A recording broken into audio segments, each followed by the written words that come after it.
Hello everyone, welcome to my channel. In this short video, I will be discussing a very important equation that appears in classical electrodynamics. It is the relation between the electric field, the electric potential, and the magnetic vector potential. I will be using Maxwell's equations and some techniques in vector analysis in order to, uh, you know, demonstrate that this equation actually holds. Now, the starting point will be Maxwell's equations, which lay the foundations of electrodynamics. So I'll just, briefly uh, discuss with you what these equations mean. I'm going to write them in SI units because this equation actually holds in the international systems of units that are used in physics, or in other words, SI units. The first equation is written in this form. The divergence of d is the displacement vector, is equal to the source of the displacement vector, which is the charge density. To be more exact, as the free charge density against the bound charge density. This is a differential first order equation.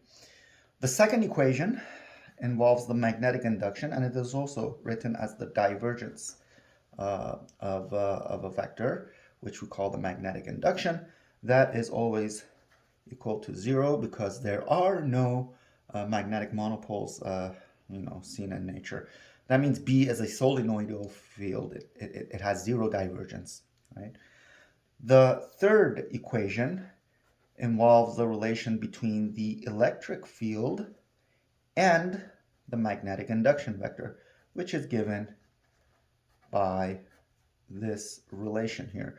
The curl of the electric field is always equal to the negative time derivative of the magnetic induction.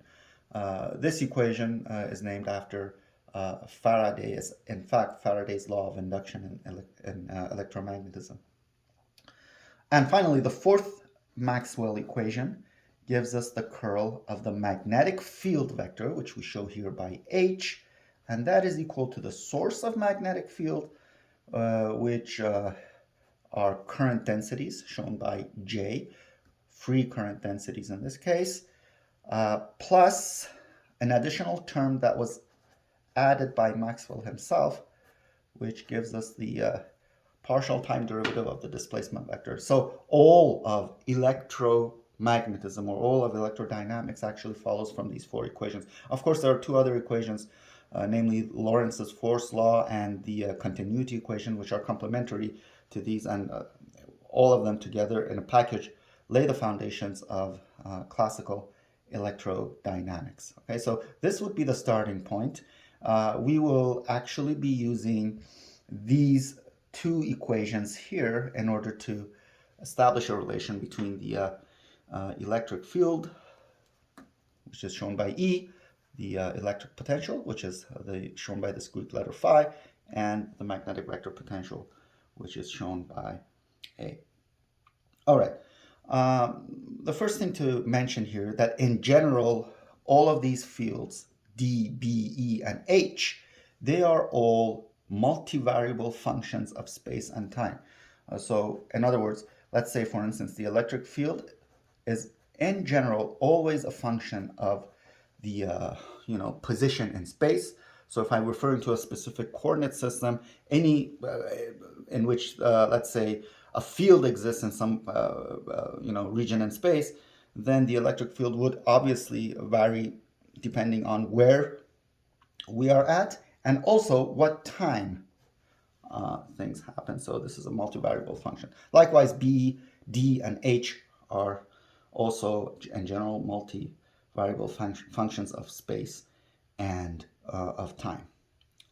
The other thing that we need, the other ingredient that we would use in order to establish this equation here is it comes from vector analysis, pure mathematics,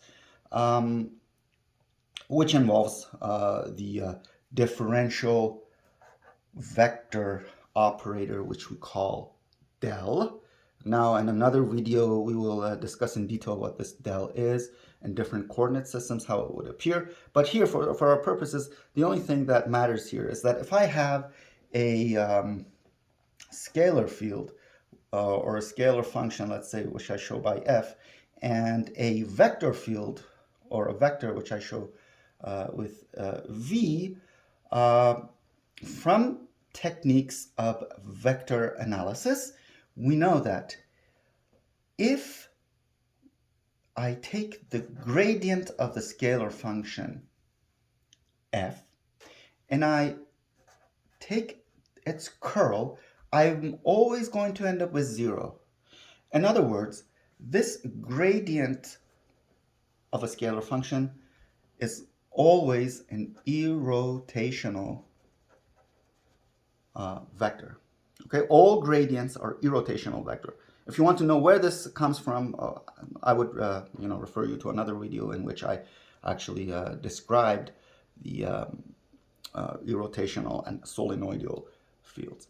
On the other hand, if I have a vector that its divergence turns out to be 0, we call that vector v to be solenoidal.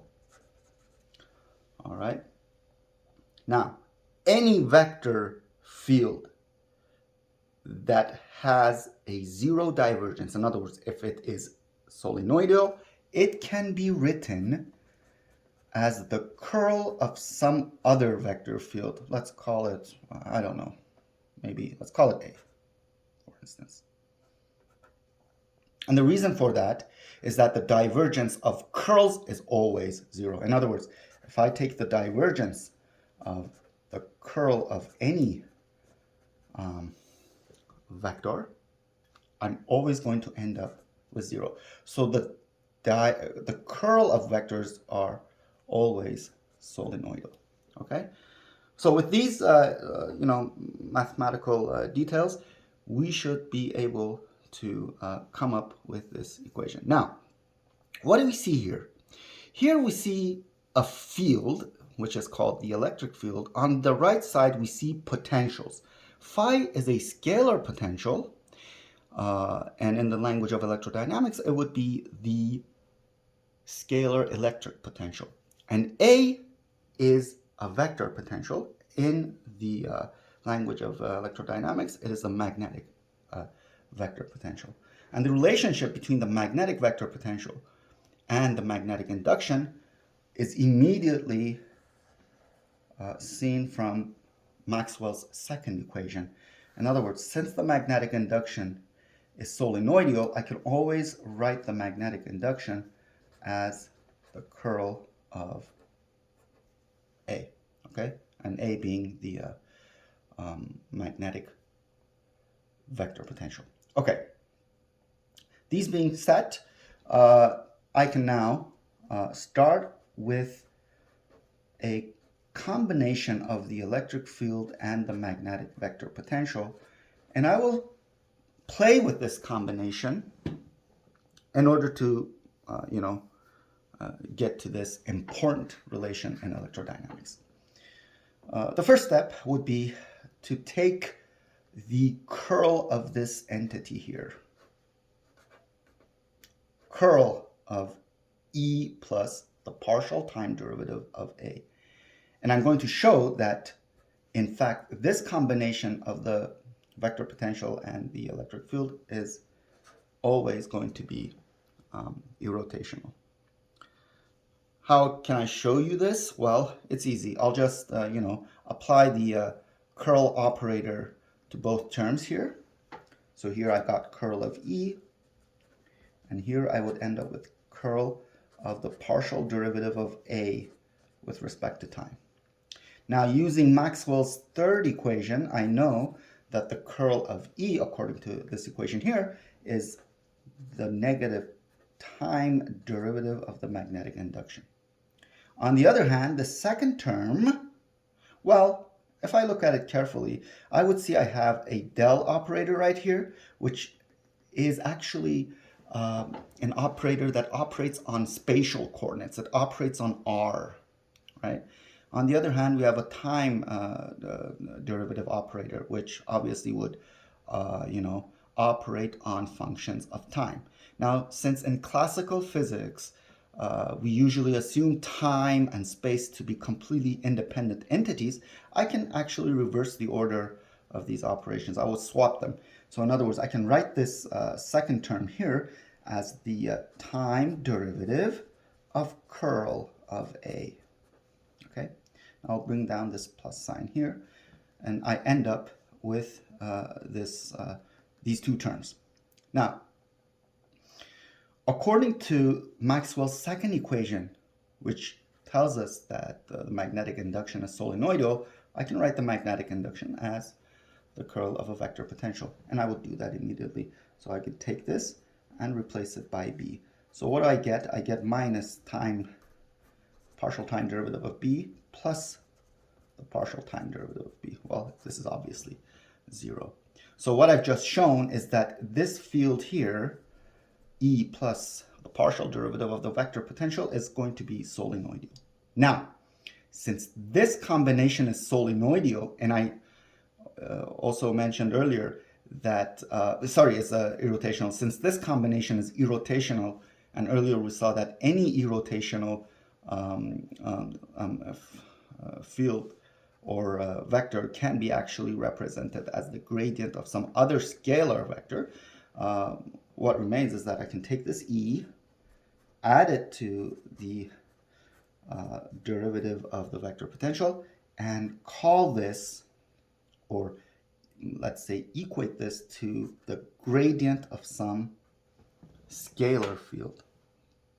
Now, for historical reasons and for physical reasons, we consider the negative gradient of that scalar field, and we call that scalar field the vector, the scalar electric potential. In other words, I can call this negative gradient of phi. As I said, this negative sign has physical reasons. For instance, in simple language, I can say that the potential associated to positive charges is positive, and the potential that is associated to negative charges or negative sources of charge are negative, and the electric field lines always emanate from positive sources of charge and terminate on negative sources of charge. Because of this directional property, I take this negative sign here. Now, if I take this, let's say, second term in this combination and put it to the right side, move it to the right side of the equation, I would end up with the desired result that the electric field is minus the gradient of the electric potential minus the partial time derivative of the vector potential. So you see, it was a very, very simple demonstration. In advanced electrodynamics, we often don't work with fields, rather we work with potentials, okay? And the electric field can always be represented as a combination of two electric and magnetic potentials. The magnetic field, on the other hand, as we saw earlier, is always given as the curl of the magnetic potential. So instead of working with all four Maxwell equations, we can take the electric field and the magnetic induction and represent them in terms of their associated potentials. Before we end this lecture, I just want to remind you that these equations, they all have specific names from a historical perspective. This first equation, which gives us the divergence of the displacement vector here, this is actually Gauss's law written in differential form.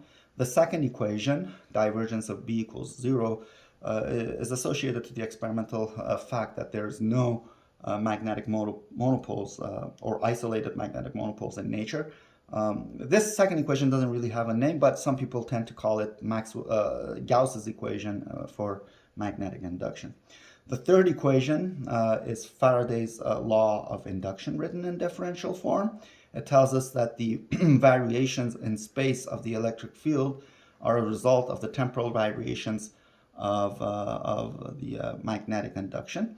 The fourth equation is sort of like a mirror image of this one, but for the magnetic and electric fields being reversed. So the curl of the magnetic field here, which we show by H, or in other words, the spatial variations of the magnetic field are a result of two terms. One is the current term, current density term. Magnetic fields originate from currents.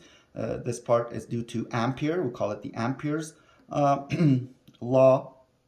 And the second term, which was added to Ampere's law, was the work of Maxwell himself, and he actually, gave us the exact relation between the spatial variations of the magnetic field and the sources that are responsible for the spatial variation of magnetic fields, which in this case is the variations, temporal variations of the electric displacement vector. In other short videos, I will look into the exact relationships between D, B, E, and H, and also as well as their sources. Here are the sources of electric and magnetic fields. All right, so if you guys have any criticism or comments, if you want, please leave them below. And don't forget to subscribe to my channel and hit the ring icon in order to get more physics content. Thank you so much for your attention, and have a great day or night depending on where you live.